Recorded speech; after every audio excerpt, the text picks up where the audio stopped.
Hello and welcome back. I am Scantanious Combustion. And we are playing Magic Carpet 2. Oh my god. You would probably never think that after getting my new computer that I would be stopping playing retro games. That sounded really weird when that came out of my mouth. You would think I'd probably stop playing retro games since I got my new computer, but fuck that shit. Retro games are fucking fantastic, and this is one of them. Magic Carpet 2, although buggy as fuck, is still fun to play, and I'm going to give a crack at it. You may have noticed lately that videos aren't coming out as much as they have been in the past. That's because doing playthroughs isn't the only thing I want to do with this, because they're fucking saturated all over YouTube these days. Playthroughs are fucking everywhere, and I don't know, I'm just thinking of ways to do things differently these days, getting my own sort of fucking style, etc., etc. So we'll call this one Scantanious. I have some tests down here from earlier videos I had. So this is your main menu, and let's go to play a game. Outer netherworlds while you learn its magic. Your first destination is the ancient city of JAHWAL. Ooh, all right. Let's get into it. Now, this game does drop out occasionally. There are a lot of bugs in it.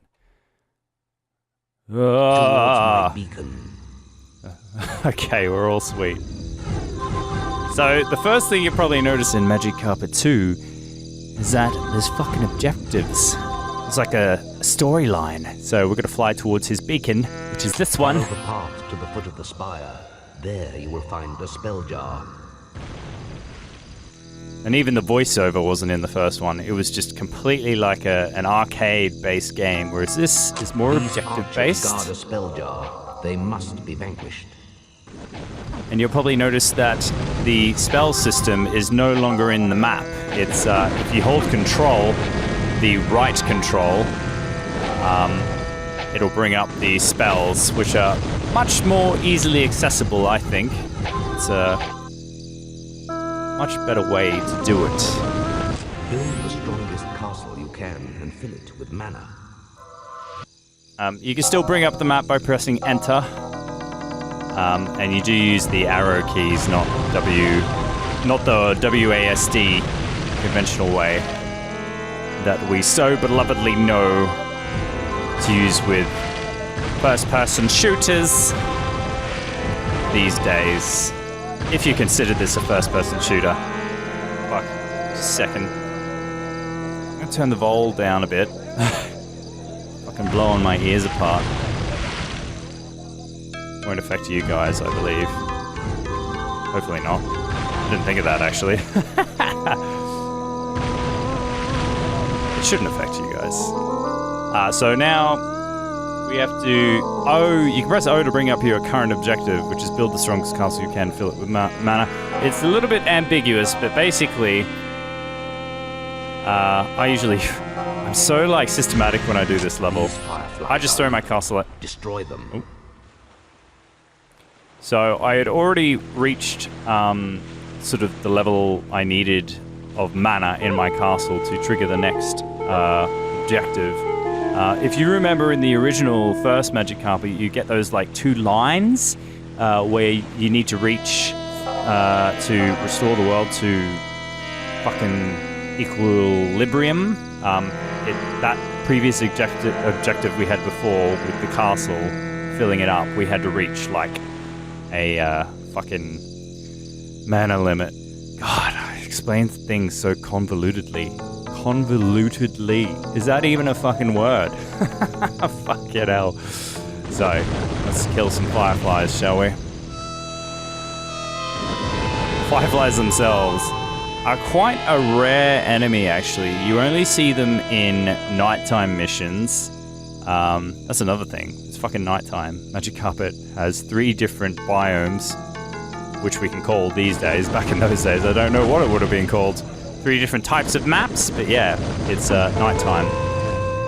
And then you got Cavernous, and then you have, of course, the normal daytime setting. But what I was saying before, yeah, fireflies are quite rare. You don't really encounter them much. You only encounter them in night missions and in cavernous levels. Yeah, I don't think I've ever seen them. Though I think there is a sprite for it. Now, come. There is much more to do. So that's the first level done, actually. Yeah, there is a sprite for the Firefly for the daytime. I have seen it. I think it's in multiplayer maps. Now, those things I just picked up there are experience scrolls. And when was this game released? 1995, I'm guessing. So this little red bar here, near your fireball, and in fact, all your spells have it, you can level up your spells, and if you see at the top here, each new level gives you like an extra ability on top of it, and you can actually change in between them. So Rapid Fireball and Firestorm, you can hold it down, and then you'll drag it across to the next thing. So you can use conventional Fireball if you fucking wanna, or you can skip to a Rapid Fireball or Firestorm, depending on how powerful you are and how much fucking mana you have. Firestorm is actually one of the fucking hardest skills to level up, just because it is really strong, especially in PvP style shits. Yeah, I'll do a quick exploration of the map because it's always nice. You've got a healing stone here. Got a lovely fucking city they've put here. This city's on the edge of the Netherworld, I believe, so it's pretty chilled out here. These guys don't have really much to worry about, the little fuckers. Now, we've got a big group of enemies over here. Enemies on nighttime maps appear as white instead of the daytime black. This is just a fucking horde of goats. Now, technically, when using your spells, not even technically, like, literally, when you use your spells enough, you basically level them up slowly.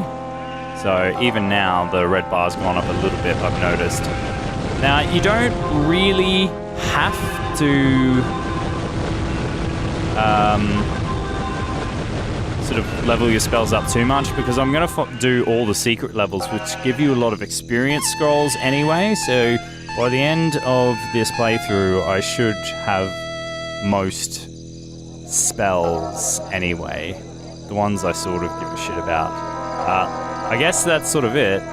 Oh wait, there is one creature I want to show you. It's this bad boy. It's a nighttime worm. So if they changed the sprite for the worm, it's essentially the same creature as the one in the original Magic Carpet, which I constantly fucking mistake calling caterpillars. But it's the same shit, really.